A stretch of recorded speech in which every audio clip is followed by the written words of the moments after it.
Today we're in Bayonne, New Jersey at one of the most important, and often overlooked, interchanges on the Turnpike. Before we start the drive, we'll take a quick look at how Exit 14A evolved over decades of planning, delays, and rebuilding, and then we'll get on the road.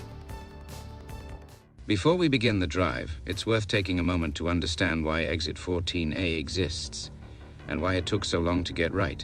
When Route 169 opened in 1961, it was intended to serve Bayonne's growing industrial waterfront. But despite running close to the New Jersey Turnpike extension, it lacked a direct connection.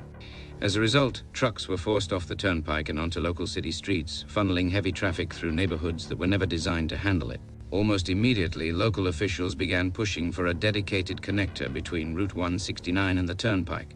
Newspapers at the time are filled with complaints about truck congestion, street damage, and safety concerns. Everyone agreed the connection was needed, but agreement ended there.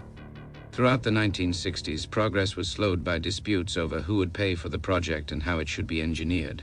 The state, the Turnpike Authority, and local officials all had competing priorities, and years passed with little to show beyond test borings and revised plans. Finally, after nearly a decade of debate, the Route 169 Turnpike connector opened in 1971. For the first time, trucks could move directly between the industrial peninsula and the regional highway network, bypassing local streets and significantly cutting travel times.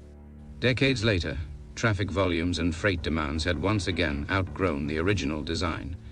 Between 2015 and 2018, Exit 14A was completely rebuilt, with wider approaches, new ramps, modern tolling, and improved traffic flow, transforming it into one of the most complex and important freight gateways in the state. What began as a missing link eventually became a critical one, and now we'll take a drive through the modern version of Exit 14A to see how it functions today.